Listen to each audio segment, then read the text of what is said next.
ওহ বাবারে বাবা, সাত সকালবেলায় কতবার বলেছি যে এই দেখো হনুমান থেকে কবে মানুষ হয়ে গেছে, কিন্তু এ আর মানুষ হতে পারেনি। কতবার বলেছি আমার মাথায় উকুন নেই, ওই তোর মাথায় টাকে স্লিপ কেটে উকুনগুলো আমার গায়ে চলে আসে। আর সমস্যা হচ্ছে যে নিজে নাই বাঁদর, ঠিক আছে, মাঝে মাঝে তো আমি কনফিউজ হয়ে যাই, নিয়ে হুপ হাপ করতে শুরু করে দিই। বাবা বাবা, আর পারা যায় না। আরে বাবা, বাবা শাকচুন্নির হেয়ার কাট করেছে, ওই জন্য বারবার মাথা নেড়ে নেড়ে দেখাচ্ছে। ক পয়সা জলাঞ্জলি দিয়েলি রে টাক কাট করতে? হ্যাঁ, লোকে হেয়ার কাট করে, টাক কাট করেছে। দেখি দেখি দেখি, ও মাই গড, বাবারে বাবারে, দেখো দেখো দেখেছি।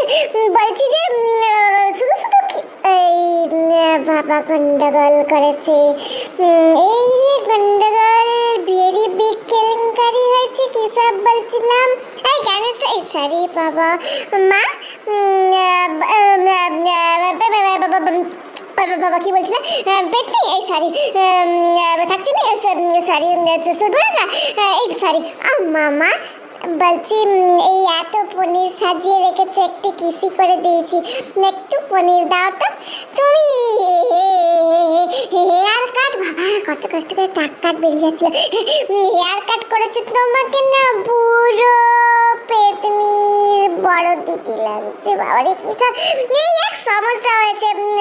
দাঁড়া দাঁড়া একবার দাঁড়া, যাহা বলিব মিথ্যা বলিব, মিথ্যা বই সত্য বলিব না।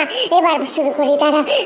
বলছি মা, ও মা, তোমাকে এত সুন্দর দেখতে লাগছে না, রাস্তায় বেরোলে পুরো লম্বা করে লোকজন তোমাকে দেখবে, জানো, বলবে এই পেতনিটা আবার কোথা থেকে এসছে।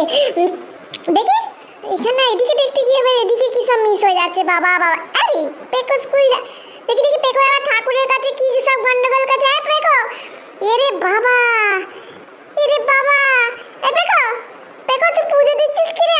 আমি পুজো দিই, যে পুজো দেয় সে মিষ্টি পায়, তাই জ্ঞানেশ্বরী এত গুঁতোগুতি করে পুজো দিতে আসে, আমি তাই তো দেখেছি। দেখি দেখি কি করছিস?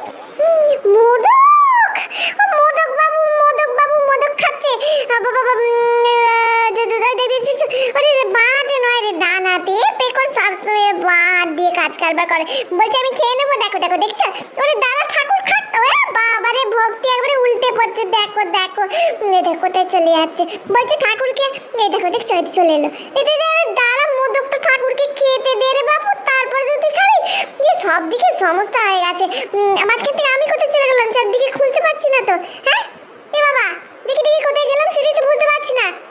এই আস্তে করে লুকিয়ে আছি, ওই দিক থেকে মোদকটা ঝেড়ে দেবো বলে লুকিয়ে আছি, বুঝেছো? তোমরা আবার বলে দিও না।